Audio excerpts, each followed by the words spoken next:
성도에게 있어서 가장 궁극적인 목표, 최종의 목표가 있다면 무엇이겠습니까? 그것은 바로 하나님 나라, 영원한 하나님 나라에 들어가는 것입니다. 이 땅에서 모든 선한 싸움의 과정을 다 마치고 마침내 승리한 성도들은 하나님 나라에서 영광된 상급을 받게 됩니다.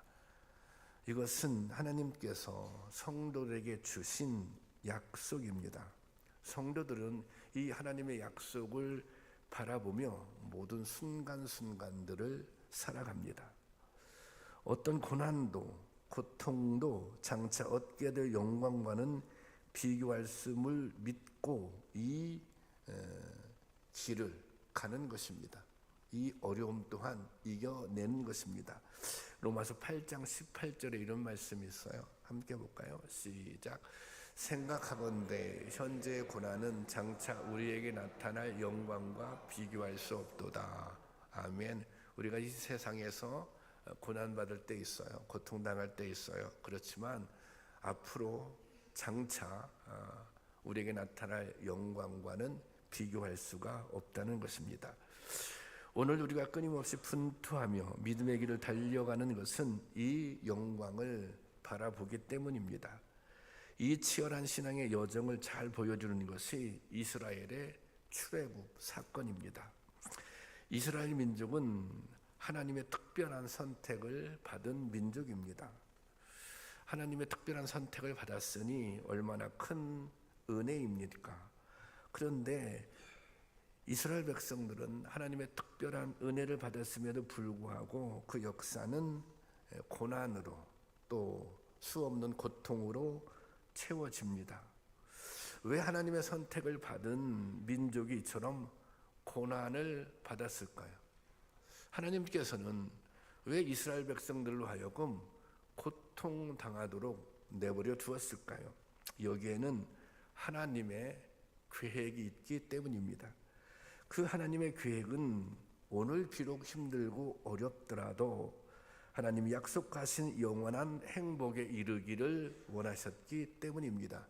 지금 고통, 지금 고난, 그것을 뛰어넘어서 영원한 행복에 이르기를 원하셨기 때문입니다.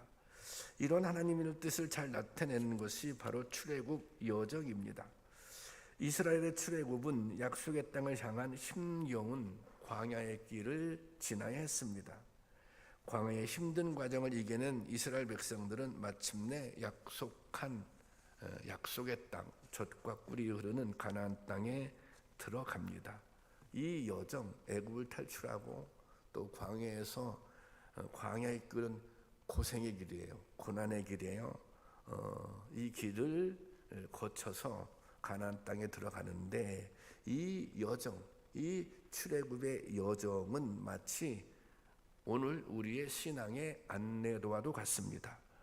오늘 이스라엘의 출애굽 여정을 통해 우리가 새롭게 깨닫는 은혜가 있을 줄로 믿습니다. 이스라엘 백성들은 애굽에서 430년 동안 종살이를 했습니다. 430년 전에 야곱은 아들들과 그 모든 가족을 이끌고 애굽으로 이주했습니다. 이때 그들이 살고 있었던 가나안 땅에는 극심한 기근이 들었었고 또 형들에게 팔려갔던 요셉이 애굽의 총리가 되었기 때문입니다. 그래서 그곳에서 잘 살고 있었죠. 어느 시점까지는. 그런데 세월이 지나고 이스라엘 민족에게 고난이 찾아옵니다. 더 이상 요셉을 알지 못하는 왕들이 등장하기 시작했기 때문입니다. 출애굽기 1장 8절 말씀 볼까요? 다 같이. 요셉을 알지 못하는 새 왕이 일어나 애굽을 다스리더니 그가 그 백성에게 이르되 이 백성 이스라엘 자손이 우리보다 많고 강하도다. 자, 요셉을 모르는 새 왕이 등장했어요. 그런데 그 와중에 이스라엘 자손이 점점 번성하기 시작했습니다. 정말 하나님께서 약속해 주셨던 것처럼 바다의 모래같이 하늘의 별과 같이 기하급수적으로 이스라엘 백성들이 늘어났던 거예요. 그러니까 이 왕이 애굽의 왕이 두려움이 생겼던 것입니다. 그래서 이스라엘 자손이 우리 백성들보다 많도다 그렇게 말하고 있어요. 그래서 새로운 왕들은 이스라엘 민족을 경계했습니다. 그래서 어린 아이들이 태어나면 즉시 죽이는 정책도 사용하고 또 이 건축 현장에 강제로 동원하여 노동력을 착취했습니다. 이렇게 400년이 넘는 세월이 지났습니다. 이 400년이 넘는 세월이 지나면서 이스라엘 백성들은 이런 생각을 했을 거예요. 하나님이 우리를 버리셨나? 하나님이 우리를 잊으셨나? 하지만 하나님은 당신의 백성을 잊으시는 분이 아닙니다. 하나님은 일찍이 우리가 잘 알고 있는 대로 아브라함을 부르시고 아브라함과 약속을 했어요. 창세기 15장 18절 말씀을 보면 한번 보겠습니다. 시작. 그날에 여호와께서 아브라함과 더불어 언약을 세워 이르되 내가 이 땅을 애굽 강에서부터 그 큰 강 유브라데까지 네 자손에게 주리니. 여기 보면 애굽 강가에서부터 큰 강 유브라데까지 네 자손에게 준다 그랬어요. 이것은 하나님께서 이스라엘 백성에게 주기로 한 약속의 땅의 경계입니다. 하나님께서는 이미 오래전에 가나안 땅을 아브라함에게 주기로 약속하셨습니다. 그리고 그 약속을 지키기 위해 애굽에서 종살이하고 있는 이스라엘 백성들을 해방시키려고 탈출시키려고 하나님께서 마음을 먹은 것입니다. 하나님은 이 출애굽 과정을 통해서 하나님께서 당신의 약속을 어떻게 이루어 가시는지를 보여줍니다. 약속의 땅을 가기 위해서는 먼저 해야 할 일, 이스라엘 백성들이 먼저 해야 할 일은 애굽을 벗어나는 일입니다. 이 일을 위해 하나님께서 모세를 부르셨어요. 너는 너의 백성을 애굽에서 이끌어내어 가나안 땅으로 가라. 그런데 당시 애굽은 근동의 패권을 장악한 아주 강력한 나라였습니다. 애굽에서 탈출한다고 하는 것은 애굽과 맞서는 거 아니겠어요?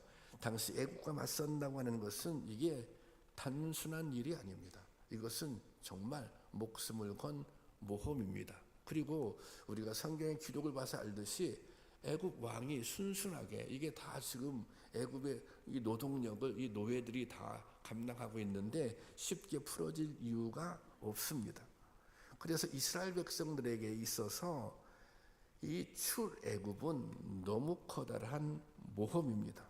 이 모세가 걱정하는 것이 바로 이것입니다. 그래서 모세가 하나님께 질문을 합니다. 이 걱정이 돼서 여쭙는 것입니다. 오늘 본문 말씀 11절 말씀인데요. 자, 이제 제가 볼게요. 모세가 하나님께 아뢰되 내가 누구에게 바로에게 가며 이스라엘 자손을 애굽에서 인도하여 내리리까? 이 말은 그런 거예요. 내가 바로에게 나가서 이스라엘 백성들을 이제는 내보내 주십시오. 이렇게 말해도 바로는 나를 인정도 하지 않을 것이다. 그리고 또 내가 이스라엘 백성을 이끌고 애굽을 탈출하려고 해도 이스라엘 자손들이 내 말에 따르지 않을 것이다. 이렇게 부정적인 생각을 가지고 하나님께 질문을 던진 것입니다. 그런데 하나님께서는 이런 모든 의혹, 내가 이 일을 할 수 있을까? 또 바로가 내 말을 들을 수 있을까? 아니면 이스라엘 백성들이 나의 이 지시를 따라서 움직일 수 있을까? 이 여기에 대한 해법을 주십니다. 출애굽기 3장에 있는 16절 말씀인데요. 16절 말씀 보겠습니다. 시작. 너는 가서 이스라엘 장로들을 모으고 그들에게 이르기를 여호와 너의 조상의 하나님 곧 아브라함과 이삭과 야곱의 하나님이 내게 나타나 이르시되 내가 너희를 돌보아 너희가 애굽에서 당한 일을 확실히 보았노라. 과거에 너희 자손에게 약속했던 아브라함의 하나님, 이삭의 하나님, 야곱의 하나님이 나에게 나타나서 그 다음 보세요. 내가 애굽에서 너희가 당한 모든 일을 지금 다 보고 있다. 너희들의 부르짖는 기도, 고통을 내가 들었다. 나는 여전히 너희들을 사랑하고 있다. 나는 여전히 내가 했던 약속을 기억하고 있다는 말이에요. 그리고 그 다음 절 보겠습니다. 시작.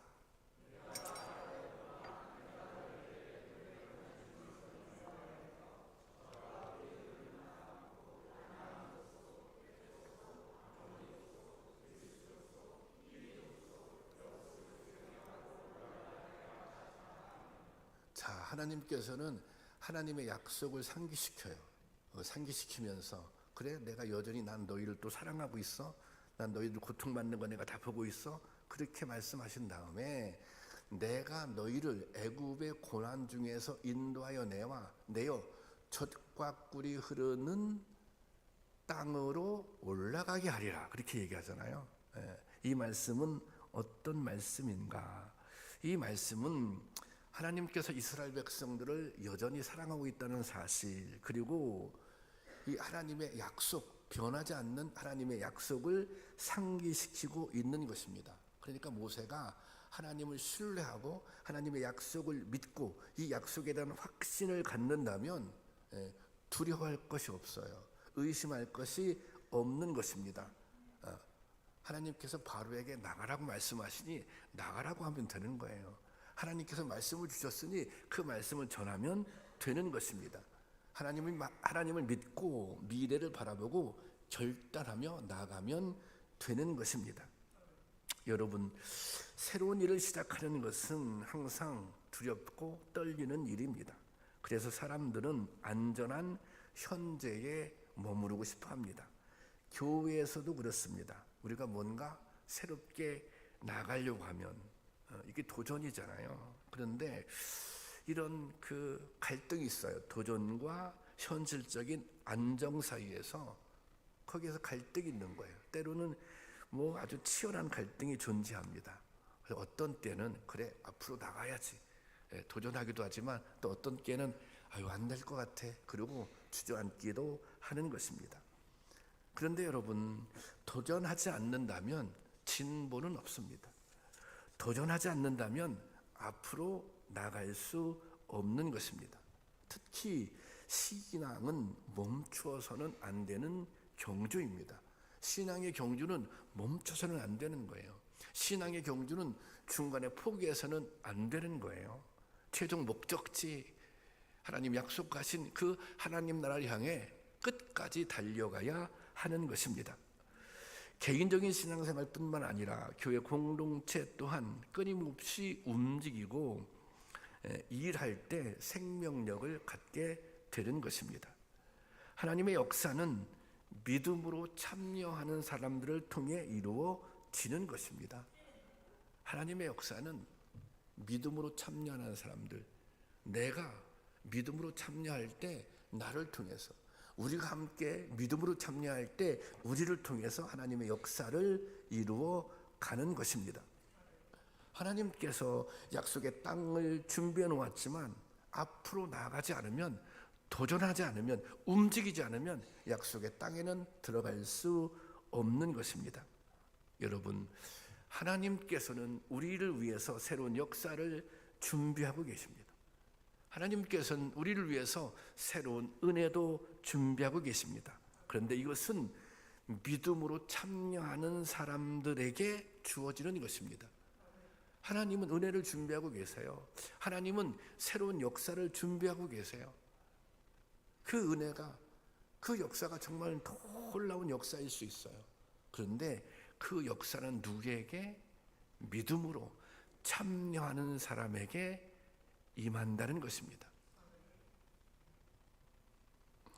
기도의 응답은 기도하는 사람에게 주어지는 것입니다. 헌신에 대한 상급은 헌신하는 사람들에게 주어지는 것입니다. 여러분, 하나님의 은혜는 이미 준비되어 있습니다. 약속의 땅은 이미 준비되어 있습니다.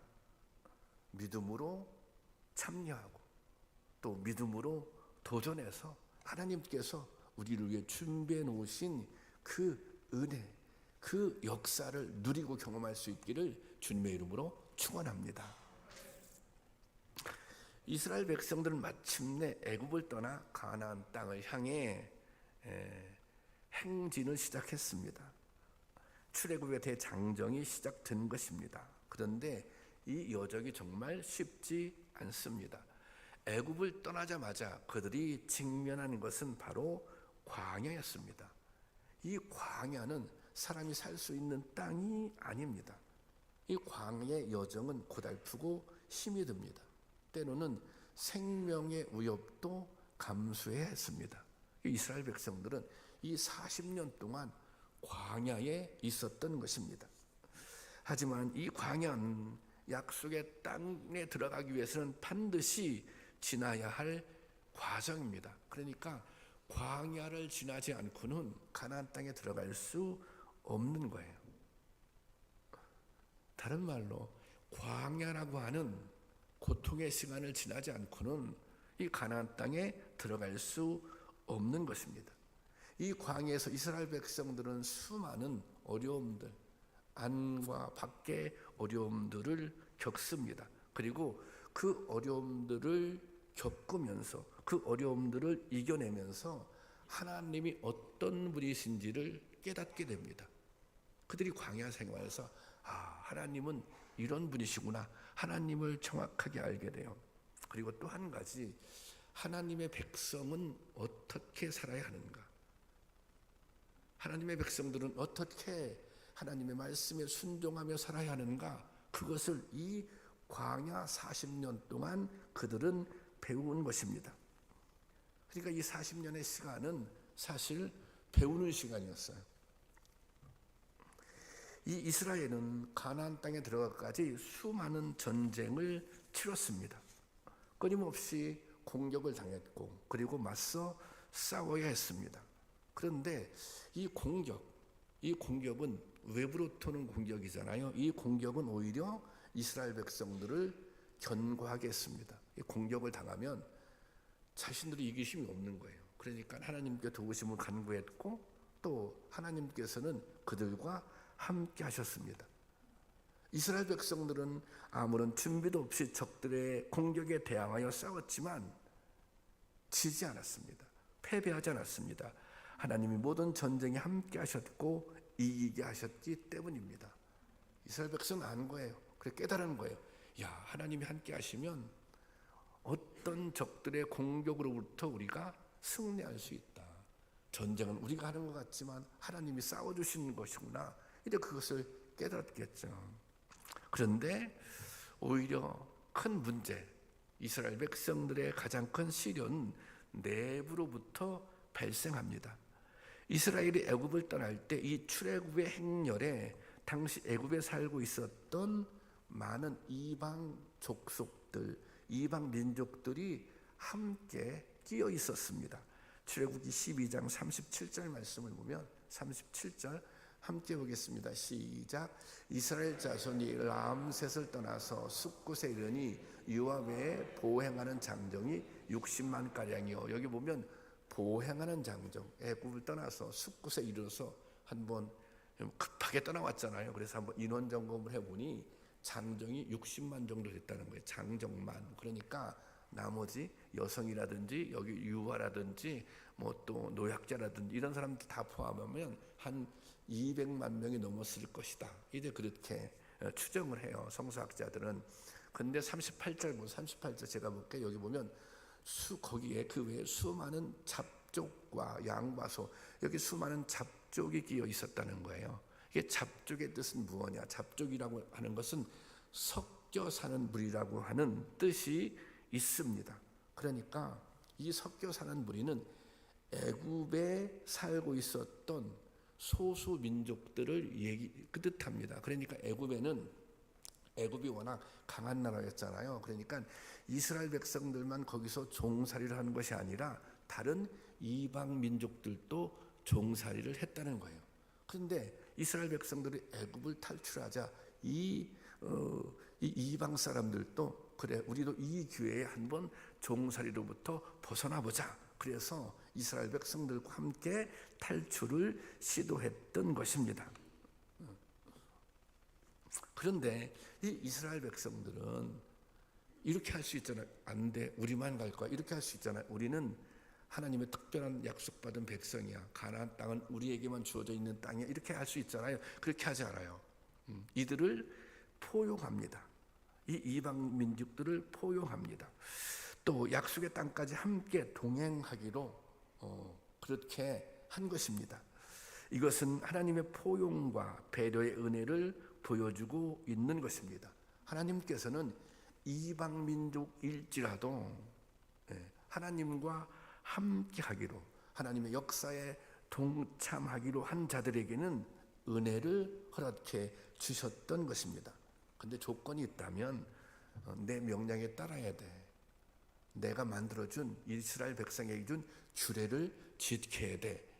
이런 조건을 제시합니다. 자, 출애굽기 12장 48절 말씀 보겠습니다. 다 같이 시작. 너희와 함께 거류하는 타국인이 여호와의 유월절을 지키고자 하거든 그 모든 남자는 할례를 받은 후에 가까이 하며 지킬지니 곧 그는 본토인과 같이 될 것이나 할례 받지 못한 자는 먹지 못할 것이니라. 자, 유월절은 이스라엘 백성들만 참여할 수 있는 절기예요. 그런데 이 같이 따라 나온 그 이방 민족들이 우리 유월절을 지키고 싶어. 우리도 좀 이게 하나님의 백성처럼 살고 싶어. 그럼 뭘 해야 된다는 거예요? 할례를 하면 된다는 거예요. 할례라고 하는 것은 하나님의 백성이라고 하는 의미, 징표잖아요. 그러니까 너희도 할례를 통해서 나의 백성으로 살고자 하는 그런 마음가짐이 있으면 똑같이 이스라엘 백성들과 똑같이 대해 줄 거야. 동일하게 대접할 거야. 그게 49절 말씀이에요. 49절 한번 보겠습니다. 시작.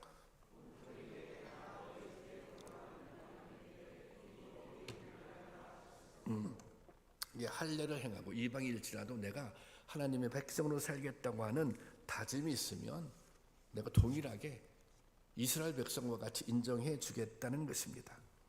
이것이 하나님의 차별이 없는 은혜입니다. 그런데 문제는 이런 하나님의 뜻, 하나님의 사랑이기도 하죠. 이것을 이들이 제대로 이해하지 못했다는 것입니다. 정작 이들, 이 이방 그 족속들, 이들은 약속의 땅의 중요성을 알지 못했습니다. 하나님을 믿지도 않았고 또 하나님의 약속을 소중히 여기지도 않은 것입니다. 이들에게는 그저 당장 눈앞에 보이는 것만이 중요했습니다. 지금 당장 자유로우니까, 지금 당장 자유를 누릴 수 있으니까 이런 것만 중요했어요. 결국 이들의 불신앙이 이스라엘 공동체를 혼란에 빠뜨리고 또 분열에 이르게 합니다. 그러니까 이스라엘 백성들이 이 잡족들 때문에 뭐예요? 불신앙에 빠지고 분열이 일어나게 된 것입니다. 이들은 이스라엘 공동체 안에서 지속적으로 부정적인 여론을 형성했습니다. 불평하고 원망하고 그리고 불신앙을 조장했습니다. 그 대표적인 사건이 민수기에 기록되어 있습니다. 민수기 11장 4절 말씀입니다. 다 같이 시작. 그들 중에 섞여 사는 다른 민족들이 탐욕을 품음에 이스라엘 자손도 다시 울며 이르되 누가 우리에게 고기를 주어 먹게 하랴.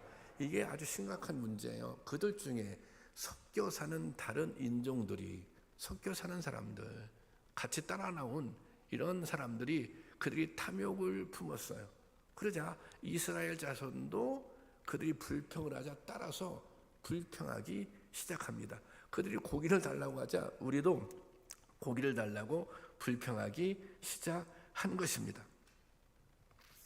그래서 5절 말씀 볼까요? 5절 다 같이 시작. 우리가 애굽에 있을 때 값없이 생선과 오이와 참외, 부추, 마늘을 먹는 것이 생각나거늘. 그러면서 계속 불만을 얘기하고 있는 거예요. 불평을 얘기하고 있는 것입니다. 이스라엘 공동체 안에 있는 이방 잡족들이 만나에 대한, 먹거리에 대한 불만을 품은 것입니다. 이 만나는 하나님께서 내려주신 일용할 양식입니다. 이스라엘 백성들이 만나를 내려줄 때 얼마나 기뻐했습니까? 얼마나 감사했습니까? 그거 없으면 광야에서 굶어 죽을 것인데. 그런데 이방 족속들은 이 만나의 은혜를 알지 못하고 오히려 불평하며 원망을 늘어 놓았습니다. 여기에 이스라엘 백성들도 동조하며 모세를 대적합니다. 하나님을 불신하는 어리석은 자들을 선도하고 일깨운 것이 아니라 그들이 잡족들이 그런 불만을 품었다면, 그런 잘못된 생각을 했다면 그것을 지적해 줘야죠. 그것을 바로 잡아 줘야죠. 아니, 너희가 할례까지 하면서 하나님의 백성으로 살기로 다짐했다면 그런 불만을 가져서는 안 돼. 그런 불평을 가져서는 안 돼. 그렇게 바로 잡아 줘야죠. 그렇게 선도해야죠. 바르게 그들을 견인해야죠. 그런데 그들에 끌려가 버리는 것입니다. 결국 이 사건은 하나님의 엄중한 심판으로 이어집니다. 이 사건은 우리에게 매우 중요한 교훈을 안겨줍니다. 신앙의 길에는 수많은 시험들이 있습니다. 평안하고 순조롭기만 한 길이 아니라 정말 우리도 광야와 같은 길을 지나는 험난한 여정인 것입니다. 이 길에서 우리는 때로 개인적으로, 때는 교회적으로 어려움을 만납니다.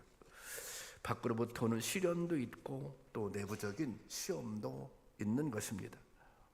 특히 교회는 다양한 사람들이 모이고 함께하는 공동체이다 보니 언제나 갈등과 분열의 요소를 가지고 있습니다. 이때 가장 중요한 것은 본질을 생각하는 것입니다. 신앙의 본질은 무엇인가? 교회의 본질은 무엇인가? 교회의 본질은 하나님 나라입니다. 교회의 본질은 하나님 나라를 향해 함께 가는 것입니다. 우리가 함께 모여서 이곳에서 하나님 나라를 세워가기도 하고, 우리가 함께 서로 의지하며 하나님 나라를 향해 가는 것입니다. 우리도 이스라엘 백성들처럼 가나안 땅을 향해, 약속의 땅에 가는 것입니다. 그런데 공동체 안에서 이런 본질적인 목표가 위협을 당할 때가 있습니다. 이 목표의 중요성을 알지 못하거나 방향에 혼란을 주는 행동을 하는 사람들이 있기 때문입니다. 마치 이스라엘 공동체 안에 있지만 그 마음은 다른 데 있었던 족속들과도 같습니다. 하나님의 뜻이 아닌 곳에 시선을 두고 다른 마음을 품는 것과 마찬가지입니다. 하나님은 포용적인 분입니다. 하나님의 은혜는 차별이 없습니다. 하나님의 구원의 은혜에 배제된 사람은 한 사람도 없습니다. 그러므로 하나님의 뜻에 따라 세워진 교회 또한 포용적이어야 합니다. 교회는 모든 사람을 다 아우를 수 있도록 포용적이어야 합니다. 교회는 누구나 들어올 수 있는 곳이며 함께 예배할 수 있는 곳입니다. 혹시 연약한 사람이 있다면 더 배려하고 더 함께하는 것이 마땅합니다. 이것이 교회가 지켜야 할 배려의 원칙입니다. 그런데 신앙의 원칙은 다릅니다. 신앙은 타협이 아니라 선택과 결단입니다. 신앙은 타협할 수 있는 게 아니에요.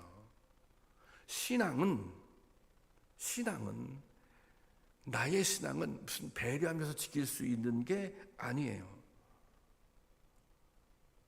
하나님과 세상 사이에서, 신앙과 불신앙 사이에서 선택하고 결단하는 것이 신앙입니다. 이 이스라엘 백성들이 이방 족속을 선도하고 이끌어가기 위해서는 신앙적인 결단이 있어야 했던 것입니다. 그들이 그들을 배려하고 포용하는 것은 좋았지만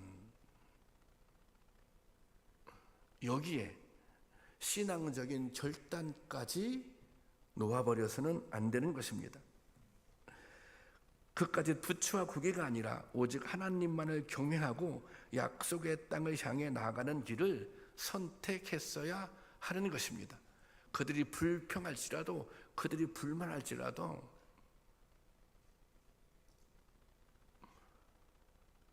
그 길을 따라가는 것이 아니라 하나님을 경외하고 약속의 땅을 향해 나아가는 길을 선택했어야 했던 것입니다. 오히려 그들의 잘못을 지적하고 그들의 잘못을 깨우쳐줘야 했던 것입니다. 그런데 동조한 것입니다.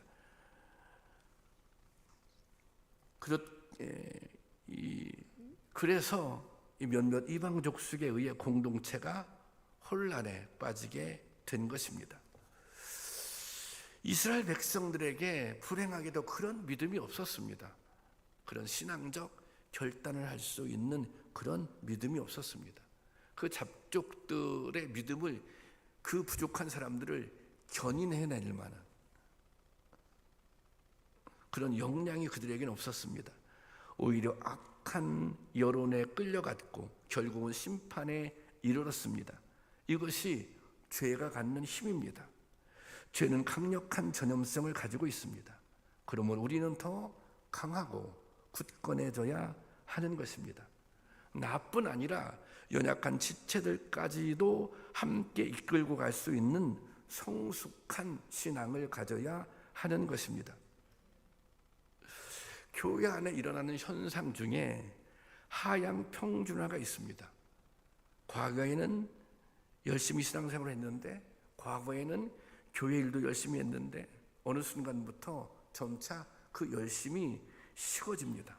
그런데 나의 열심이 식어지는 요인이 주변에 있습니다. 다른 이들을 보니 그렇게 열심히 하지도 않고 또 적당히 교회 다니고 적당히 예배를 드리며 헌신도 적당히 합니다. 사실 내가 열심히 하는 게 아니라 나는 정상적으로 신앙생활 하는 건데, 그 정상적인 신앙생활, 그 열심이 그냥 두드러지는 것 같아서 그 주변 사람들을 따라가다 보니 어느새 적당히 하는 성도가 되어버리는 것입니다. 한 번쯤 열심히 할 때 누군가 옆에서 아이 뭘 그렇게까지 해, 좀 적당히 해야지, 그런 말을 들으면 더 멈칫하는 거죠. 이것이 신앙의 하향 평준화입니다. 신앙이 연약해서 주일 예배를 드리지 못하는 성도가 있습니다. 선교에서는 이 성도들을 배려하고 돌보는 것이 마땅합니다. 그런데 이 성도들을 배려하기 위해서 함께 오후 예배를 빠지기로 한다면 이것이 옳은 일이겠습니까? 경제적으로 어려워서 헌금을 드릴 수 없는 성도들이 있습니다. 그 마음은, 헌금을 드리고 싶은 마음은 간절하지만 현실적으로 그렇게 하지 못하는 것입니다. 그렇다면 교회는 그 성도들을 배려하는 것이 마땅합니다. 선교에서도 부담을 줄여주고 배려를 해야 합니다. 하지만 그 성도들을 배려하기 위해서 모든 헌금을 없애고 모든 교회 사업을 중단하는 것이 옳겠습니까? 그가 못하니, 그가 안 하니 나도 안 하겠다. 그것은 하나님을 경외하는 태도가 아닙니다. 배려는 해야 하지만 그 배려가 나의 신앙의 원칙을 벗어나서는 되지 않는다는 것입니다. 그러면 어떻게 돼요? 그러면 우리의 신앙이 전부 하향 평준화에 머물게 되는 것입니다. 여러분, 신앙생활은 하나님 앞에서 하는 것입니다. 하나님만 바라보고 하는 것입니다. 내가 좀 더 성숙한 신앙인이 되어서 연약한 지체들을 이끌고 가는 것이 하나님이 원하시는 부분입니다. 연약한 지체가 있다면, 부족한 지체가 있다면 그들을 배려하면서 그 지체를 오히려 이끌고 갈 수 있는,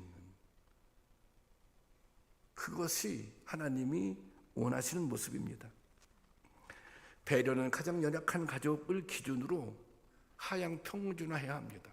배려는 그렇게 해야 합니다. 하지만 신앙은 상향 평준화가 옳습니다.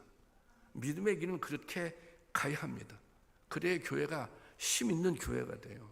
그래야 교회가 건강한 교회가 됩니다. 그래야 교회가 역동성 있는 교회가 되는 것입니다. 우리가 부족한 성도들이 있다면, 연약한 성도들이 있다면 하향 평준화되는 것이 아니라 그들을 위해서 중보하고 견인하며 상향 평준화를 이루는 것이 건강한 교회의 모습인 것입니다. 여러분, 우리 교회의 모습은 어떻다고 생각하십니까? 여러분 자신의 신앙은 어떻다고 생각하십니까? 이스라엘은 40년 동안의 광야 생활을 거쳐 약속의 땅에 도달했습니다. 하나님은 그 40년 동안 이스라엘의 모든 여정에 함께 하셨습니다. 오늘 주님께서는 우리의 신앙의 여정에도 함께 하십니다. 하나님은 오늘도 우리와 함께 하시며 우리의 여정을 인도하십니다. 주님은 오늘에 안주하지 말고, 지금에 안주하지 말고 매일 새롭게 일어나라고 우리에게 도전을 주십니다. 어떤 사단의 공격에도 위축되지 말라고 우리를 격려하십니다. 그리고 무엇이 사단의 역사인지, 무엇이 사단의 시험인지 그것을 분별할 수 있는 지혜를 가지라고 말씀하십니다. 여러분, 우리 안에 그 어떤 불평과 원망, 교만의 죄악에 이끌리지 마시기 바랍니다. 더 성숙한 믿음으로 변화시키고 선한 영향력으로 이겨낼 수 있기를 바랍니다. 사단은 끊임없이 교회와 가정, 우리의 생각을 통해 틈을 타고 역사합니다. 믿음의 길을 가는 것을 방해하고 교회가 든든히 세워지는 것을 방해합니다. 우리가 이것을 간파하고 이것을 이겨내야 건강한 교회 됩니다. 이것을 이겨내야 우리가 성숙한 성도가 될 수 있습니다.